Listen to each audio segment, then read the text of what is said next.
Carpal tunnel can wreak havoc on your life. It can make it difficult to grasp things, cause pain in the hand, lose your sensation. It's really trouble. So I wanted to go through just a few exercises today to help you improve that numbness and tingling that you get in your hand. And the exercises might be a little different than you think, but please give them a try. Of course, before trying any new program, always consult with your physician. So the first thing I want you to do with carpal tunnel is to test the tightness of your nerve in your arm. That sounds kind of weird, but trust me, we're just going to go through a quick little exercise. I want you to get a feel for how far you can move your arm back and forth in these positions and how tight it is, and make mental note of that. So the first thing you're going to do, you're going to reach out as if you were like a stop sign. You're saying stop in the name of the law there, and then you're going to bring that hand up. I want you to see how much tightness you feel in that hand and how high you can bring it up. Maybe you can bring it all the way up. If you can't, if it gets so tight that it's real painful, just stop, kind of get an idea of what it feels like.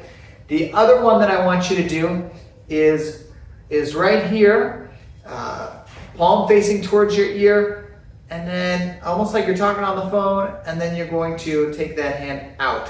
Again, feel how much tightness you have in that arm. Just get a sense for how far you can position it, if you can get it all the way out. If you can't get it all the way, out, how tight is it? After you've done that, I want you to go through, this is going to seem weird because the problem is down here in the arm and the hand, but you're going to do a neck stretch. I know it seems weird, but I found this to be very effective with folks who are having this carpal tunnel-like syndromes. The first thing you're going to do is it's straight back. Right there. So almost like you're trying to make a double chin. You want to ensure as you go back that you're not tilting your head or extending your head back. It's straight back. Apply a small amount of pressure on your chin. You may feel some tension or tightness in the back of your neck. Clench your teeth gently. You don't have to clench them tight, but gently clasp them together or clench them together. And relax. You'll hold that stretch for maybe 1 or 2 seconds, like you're trying to make a double chin. Do 5 or 10 of those. After you've done those, do a quick little assessment again. See how that tightness is feeling in your hand. Does it improve? If you do that little test and you feel the improvement in your tightness and tension in that arm, that means you may have some of that tightness in the nerve starting in the neck. And I want you to start doing this stretch several times a day, like 5, 6 times a day. You don't have to do 100 of them. Do maybe 5 or 10. If you're doing that stretch and the stretch is very mild there, push back and then extend. It's important while you do this, you maintain that retracted position or chin back position.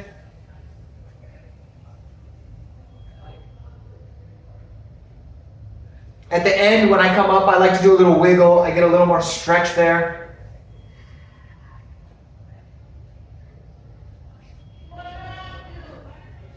But again, maintain that retraction throughout. Test it again.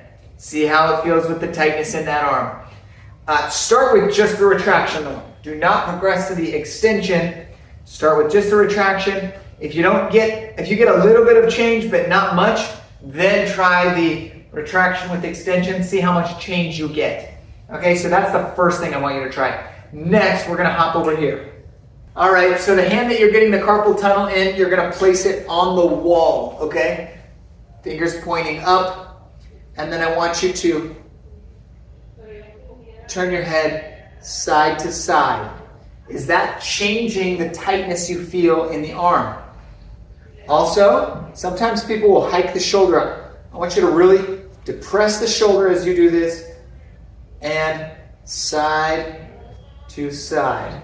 This helps glide the nerve. We call it nerve flossing, which can reduce some of the tension in that nerve and reduce some of the numbness and tingling.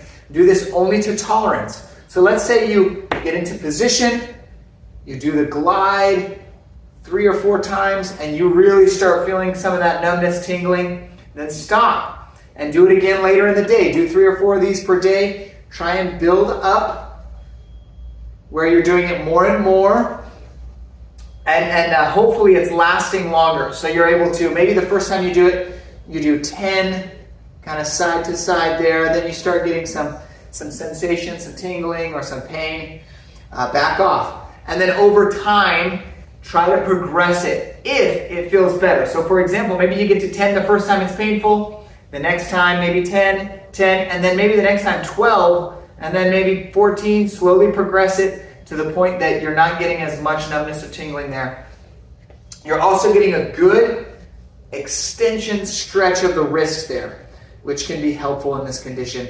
Something else you can do is turn that body slightly, depress the shoulder, and again, side to side, get a nerve glide going there. That can help with some of this pain.